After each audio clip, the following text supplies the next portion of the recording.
토요 묵상 말씀은 마태복음 22장 1절에서 14절입니다.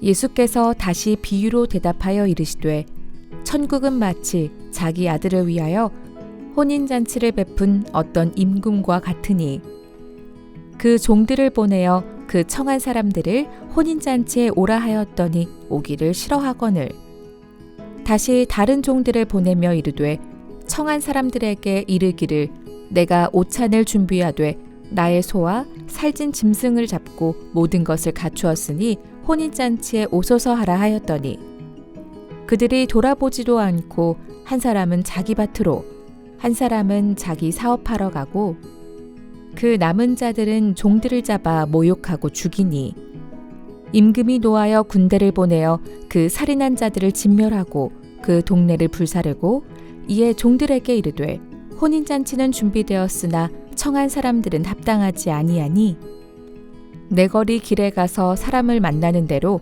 혼인잔치에 청하여 오라 한대 종들이 길에 나가 악한 자나 선한 자나 만나는 대로 모두 데려오니 혼인잔치에 손님들이 가득한지라 임금이 손님들을 보러 들어올새 거기서 예복을 입지 않은 한 사람을 보고 이르되 친구여 어찌하여 예복을 입지 않고 여기 들어왔느냐 하니 그가 아무 말도 못하거늘 임금이 사환들에게 말하되 그 손발을 묶어 바깥 어두운 데에 내던지라 거기서 슬피 울며 이를 갈게 되리라 하니라 청함을 받은 자는 많되 택함을 받은 자는 적으니라.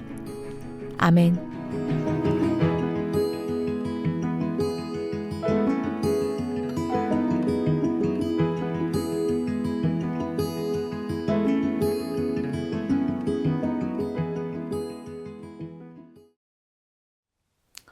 할렐루야, 성도 여러분 안녕하세요. 항상 우리 성도님들 심령 가운데 은혜와 평강이 가득하시길 축원드립니다.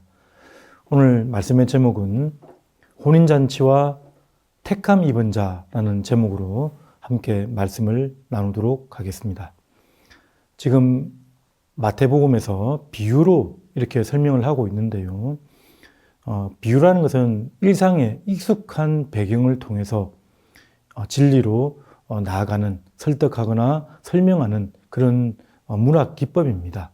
이 비유를 통해서 또 명확한 진리의 말씀, 특별히 마태복음에서는 천국과 또 구원의 일들, 하나님 나라의 원리와 특성들을 자세히 설명하고 있습니다. 오늘 본문 말씀에도 이 혼인잔치의 비유를 통해서 하나님 나라를 설명하고 있는데요.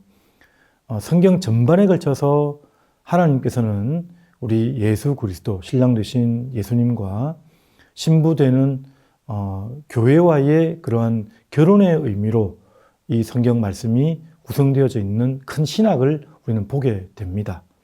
그런데 여러분, 이 땅에서, 이 세상에서 예수 그리스도께서 재림하기 전에 하나님의 이 혼인잔치가 이 땅에서 진행되었다고 말한다면 그것은 무조건 이단입니다. 지금 사회적으로 이슈화 되고 있는 한 이단의 일도 그렇죠. 이 세상에서 그 혼인잔치가 이루어진다고 말하는 명백한 그런 이단의 움직임이 있는 것을 우리는 보게 됩니다. 이 하나님의 혼인잔치는 천국에서 완성되어지는 것임을 분명히 아시길 바랍니다. 자, 오늘 말씀에는 이 혼인잔치는 이렇게 시작됩니다. 2절에 보시면 천국은 마치 자기 아들을 위하여 혼인잔치를 베푼 어떤 임금과 같으니 천국은 임금과 같다. 마지막에 나와 있는 명사가 임금이라 나와 있죠. 왕의 혼인잔치입니다. 그리고 그 혼인잔치의 주인공은 바로 자기 아들을 위하여 준비된 잔치라는 겁니다. 이 전제가 아주 중요합니다. 신앙은 전제로 들어가는데요. 이렇게 왕이 준비한 혼인잔치에 참여하는 초대받은 자들이 바로 저희들이라는 것이죠. 하나님의 백성들 그리고 교회라는 것을 우리가 보게 됩니다. 그 말씀을 지금 비유하는 것이죠. 하나님과 함께 계시는 곳은 이 땅에서는 어디나 천국이라 하늘나라라고 할 수 있는데 그 하늘나라의 완성은 바로 우리가 다 주께서 임재하셨을 때에 완전히 재림 심판하셨을 때에 그때 이루어지는 것을 보게 되는 것입니다.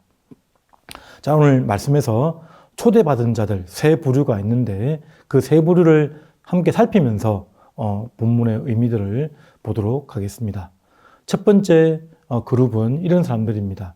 혼인잔치에 청함을 받은 자들인데 청함을 받고 나서 자기의 일로 인해서 그 혼인잔치에 참여하지 못하는 자들을 우리가 보게 됩니다. 이 유대 문화에서는 이런 잔치가 있을 때에 아주 격식 있는 잔치는 한 번에 초대하지 않습니다. 두 번 초대를 해서 확인을 한 이후에 그리고 한 번 더 초대를 해서 데려오곤 합니다. 오늘 본문에도 보면 청함 받은 자들에게 또 한 번 초대하러 갑니다. 근데 참 놀랍게도 이 두 가지가 놀라운데요. 첫 번째는 왕의 잔치에 어떻게 거절할 수가 있는가? 또 두 번째는 그 당시 생활 습관상 그 풍습상 한 번 청함을 받은 자들이 두 번째 청함을 받을 때 어떻게 또 거절할 수 있는가? 사실은 이 비유를 시작할 때에 주목을 끌게 됩니다. 왜냐하면 이 두 가지 왕의 초대라는 의미 그리고 이미 청함을 받은 자들이 또 거절을 한다는 이 의미를 통해서는 아주 사람들이 놀라는 그런 일이라고 할 수 있는 비유입니다. 예수님은 그렇게 주목을 시키면서 설명을 하는 것이죠. 자기 사업하러 갔다. 자기 밭으로 갔다. 근데 그렇게 두 번째 초대를 했을 때에 그 종들의 말을 듣는 둥 마는 둥. 그러니까 이것은 전달자를 인정하지 않는 것으로 봐서는 왕의 명령을 어기는 거죠. 왕됨을 인정하지 않는 자들의 모습이라고 할 수가 있습니다. 심지어 종들을 죽이기까지 합니다. 죽이기까지 한다는 거죠. 그럴 때에 이 왕은 노하여서 군대를 보내어 다 진멸해 버리는 그런 일들을 우리가 보게 됩니다. 어떠한 말입니까? 이 본문 당시의 배경으로 봤을 때는 그 당시 종교 지도자들, 말씀을 맡았다고 하는 바리새인과 서기관들, 구약의 말씀을 맡아서 이미 청함을 받은 듯 보입니다. 그러나 예수 그리스도께서 왔을 때에 정말 두 번째 정식으로 초대를 받았을 때는 아예 인정도 하지 않는 모습으로 이렇게 비유되어져 설명을 하고 있는 것을 보게 됩니다. 자기 이익 때문에 마치 말씀이 뿌려졌으나 돌밭에 뿌리는 자들은 뿌리가 깊어 뿌리를 내리지 못하고 뿌리가 없어서 그냥 튕겨 나가져 버리는 그런 모습이죠. 그렇다고 또 가시떨기에 있는 자들은 어떻습니까? 말씀이 뿌리를 내리긴 했지만 자라다가 그 재리의 유혹에 빠져서 이생의 그런 재물의 유혹과 이 세상에 빠져서 더 이상 결실하지 못하는 자들을 보게 되는 것과 같은 원리라고 할 수가 있습니다. 말씀이 자라지 못하는 자들, 이미 초대를 받았지만 두 번째 초대에는 응답받지 못한 자들, 이 사람들은 혼인잔치에 참여하기에 합당치 못한 자들이라고 성경에서 분명히 설명을 하고 있는 것입니다. 두 번째 초대받은 자들은 그렇습니다. 혼인잔치에 이제는 사거리에서 만나는 대로 이제 채워지는 자들입니다. 이 사람들은 이제 9절과 10절 말씀인데요. 보십시오. 내 결의 길에 가서 사람을 만나는 대로 혼인잔치에 청하여 오라 한데 종들이 길에 나가 악한 자나 선한 자나 만나는 대로 모두 데려오니 혼인잔치에 손님들이 가득한지라.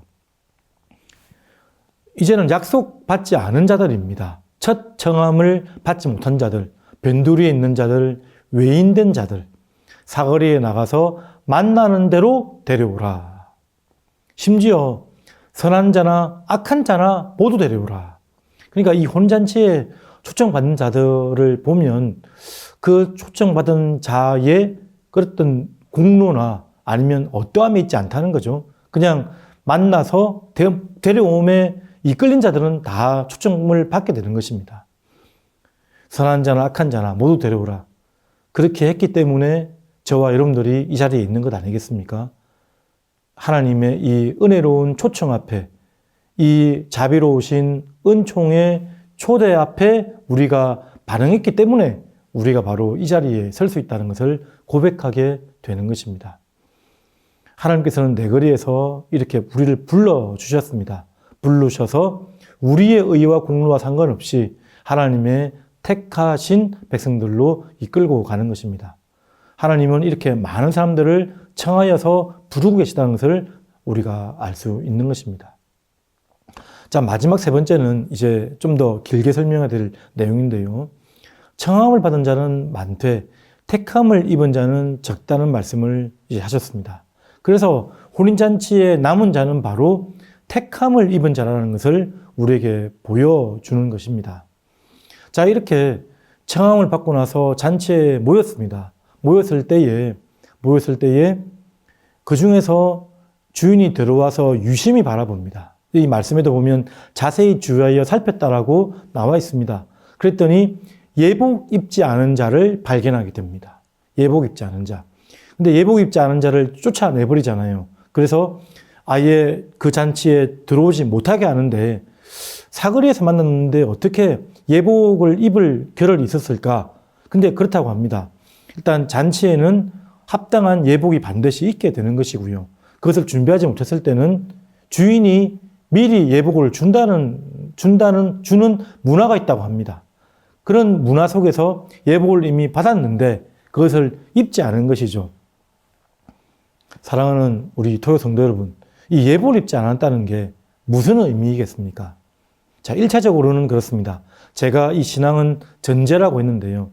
이 혼인잔치는 어떤 혼인잔치입니까? 자기 아들을 위하여 마련된 혼인잔치. 예복이라는 것은 자기 아들을 위하여 준비한 잔치이기 때문에 신랑된 아들, 그리고 신부되어진 초대받은 모든 자들에게 합당한 예복일 것입니다. 그래서 예복이라는 것은 이 잔치가 무슨 잔치인 것을 분명히 알려주는 그런 최소한의 기준이라는 거죠. 아들을 위하여 준비한 것입니다. 그렇다고 하면 아들과 결혼한다는, 아들과 혼인하게 된다는 그 의미를 알고 있어야 된다는 것입니다. 그 예복이라는 것은 그런 것을 말하는 것이죠. 자, 이제 예복의 의미를 이제 좀 더 길게 살펴보려고 합니다. 이사야서 말씀에는 그렇게 나와 있습니다. 61장 10절 말씀에 내가 여호와로 말미암아 크게 기뻐하며 내 영혼이 나의 하나님으로 말미암아 즐거워하나니 그가 구원의 옷을 내게 입히시며, 옷을 입히신다고 나와 있습니다. 공의의 겉옷을 내게 더하심이 신랑이 사물을 쓰며 신부가 자기 보석으로 단장함 같이 하셨습니다. 이 옷은 구원의 옷으로 설명됩니다. 성경 전반에 가죽옷, 아담과 하와가 죄를 짓고 나서 가죽옷을 입히고 난 이후에도 계속해서 성막덮개로 이렇게 씌우시고 또 옷을 덮어주시는 장면으로 우리에게 묘사되어져 있습니다.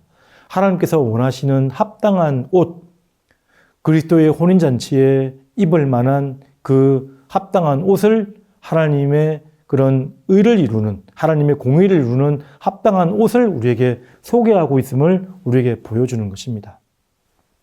누가복음 15장 22절 말씀에 탕자의 비유가 나와주지 않습니까? 거기 보면 탕자가 저 먼 거리에 있을 때에 아버지가 나아가서 제일 좋은 옷을 입혀줍니다. 그렇게 해서 동네 사람들이 더 이상 둘째 아들을 정죄하지 못하도록 자기의 가장 좋은 옷을 입혀서 끌고 옵니다. 그런 옷을 말하는 것이죠. 갈라디아서 3장 27절 말씀에 보면 누구든지 그리스도와 합하기 위해서 세례를 받은 자는 그리스도로 옷 입은 자니라. 그리스도로 영육간의 세례를 받은 자는 그리스도와 합해진 자죠. 그리스도가 내 안에 거해진 자입니다. 그 사람은 바로 그리스도로 옷을 입은 자다라고 이렇게 설명을 하는 것입니다. 그러니까 이 예복이라는 것은 그리스도의 옷이라는 뜻으로 우리에게 비춰집니다. 그리스도의 옷. 구체적으로 말하면 더 어떤 것을 말하는 것일까요? 믿음의 옷을 말하는 것이죠. 하나님을 아는 바른 지식의 옷을 말하는 것입니다. 이 잔치가 바로 아들을 위하여 준비된 잔치라는 것을 아는 것입니다. 그 바른 지식, 하나님을 아는 바른 지식으로 내가 갖춰진 옷을 입는 것입니다. 그리스도 예수의 옷을 입는 것. 처음에 하나님의 피조된 그 동물의 피를 내어서 만든 옷을 입혀준 것처럼 그리스도 예수의 피로 만들어진 그 옷을 우리에게 입혀주는 원리가 되는 것이죠. 계시록 19장 말씀에 보면 그렇게 나타나져 있습니다. 19장 7절부터 우리가 즐거워하고 크게 기뻐하며 그에게 영광을 돌리세. 어린 양의 혼인 기약이 이르렀고 그의 아내가 자신을 준비하였으므로 그에게 빛나고 깨끗한 세마포 옷을 입도록 하라 하셨으니 이 세마포 옷은 성도들의 옳은 행실이로다 하더라. 9절 천사가 내게 말하기를 기록하라. 어린 양의 혼인잔치에 청함을 받는 자들은 복이 있도다 하고 또 내게 말하되 이것은 하나님의 참되신 말씀이라 하기로. 하나님의 말씀으로 부르심을 받고 말씀으로 우리의 옷을 입힘을 받는 것입니다. 그리고 그것은 그 말씀으로 인해서 우리가 마땅히 그리스도의 믿음으로 말미암은 옳은 행실을 말하는 것이죠. 그리스도의 온전한 믿음 가운데 거한다면 우리는 옳은 행실의 열매를 맺게 되는 것입니다. 그 옳은 행실로 드러나는 예복을 입어야 함을 우리에게 가르쳐 주는 것입니다. 그래서 이 말씀은 다시 로마서 13장 14절 말씀에 보면 오직 그리스도 예수로 옷 입고 정욕을 위하여 육신의 일을 도모하지 말라. 그 반대편에 있는 것이 육신의 옷이라는 것이죠. 육신의 옷. 그리스도의 옷을 입어라. 육신의 옷이라는 것은 옛사람의 옷을 말하는 것입니다. 골로새서 3장 말씀에 보면 그렇게 나와져 있죠. 옛 행위들, 육신의 정욕들, 또 사욕들, 탐심, 우상 숭배들, 그리고 분노와 또 정죄하는 입술과 그런 거짓된 입술을 다 포함하는 것을 우리에게 말씀하는 것입니다. 그래서 골로새서 3장 10절 말씀입니다. 새 사람을 입었으니 이는 자기를 창조하신 이의 형상을 따라 지식에까지 새롭게 하심을 입은 자니라. 이 앞절에 보면 이 옛 사람의 옷이 어떤 건지를 구체적으로 설명하고 있습니다. 그리고 뒤편에 3장 후반부에 보면 새 사람의 옷이 무엇인지, 그리스도의 옷이 무엇인지를 설명하는데요. 12절만 읽어드리면 이렇습니다. 그러므로 너희는 하나님이 택하사 거룩하고 사랑받는 자처럼 긍휼과 자비와 겸손과 온유와 오래 참음에 옷을 입고, 오래 참음을 옷 입고, 택하고 거룩하고 사랑받은 자처럼 옷을 입어라. 긍휼과 자비와 온유와 자비의 그런 옷을 입으라는 말씀을 우리에게 분명히 말씀하고 있는 것입니다. 이런 예복을 입은 자만이 하나님의 혼인잔치에 들어올 수 있다. 그 말씀을 천국의 비유로 우리에게 제시하고 있는 말씀입니다. 자, 오늘 말씀 그렇습니다. 청함의 문이 넓어서 누구에게나 접근할 수 있습니다. 온 세상에 성경이 가장 베스트셀러 1위로 보여질 수가 있고요. 쉽게 가질 수가 있습니다. 그러나 예수 그리스도를 온전히 나의 주인으로 모시고 그에게 합당한 의를 이루는 삶을 사는 것은 누구에게나 허락된 삶이 아닙니다. 바른 믿음으로 우리가 뿌리 내려서 하나님께서 기뻐하시는 거룩한 삶을 살아가는 저와 여러분들이 되시기를 간절히 바랍니다. 선택은 하나님께서 미리 아시는 그런 택하심으로 우리에게 이루어진 것입니다. 그리고 그 택함은, 이 예복은 바로 성령 하나님의 능력으로 말미암아 우리에게 온전히 드러내어지고 증거되어지는 모습이며 인격이며 성품이라는 것을 우리가 알게 되는 것입니다. 또 한 주간 그리스도의 옷을 입고 그리스도의 예복을 입고 많은 사람들에게 예수 그리스도의 사람으로 드러내며 증거되어지는 복된 한 주간의 삶이 되시기를 간절히 바랍니다. 그래서 하나님이 기뻐하시는 삶으로 하나님 마음에 합한 성도가 되고 또한 믿음의 걸음을 걷는 하나님이 기뻐하시는 성도들이 되시기를 주님의 이름으로 축원드립니다. 이 시간에 우리 다 같이 기도하도록 하겠습니다. 하나님의 예복 입은 자, 하나님께서 우리를 부르시는 것은 길거리에 만나는 대로 우리의 의에 의해서 부름받은 것이 아니라 하나님께서 덮어주시는, 입혀주시고 우리를 간주해 주시고 그렇다고 여겨주시는 하나님의 은혜로 우리가 옷 입은 자입니다. 그 옷 입은 자로서 그분의 합당한 의와 거룩함과 진리의 삶을 살아가는 또 한 주간의 삶이 되게 해달라고, 모든 삶 가운데 믿음으로 승리하게 해달라고 다 같이 기도하도록 하겠습니다. 하나님 아버지 은혜를 감사드립니다. 축복하시고 도와주시고 인도하여 주옵소서. 그리스도 옷을 입는 삶 되게 하여 주시고 하나님 아버지 우리의 모든 삶이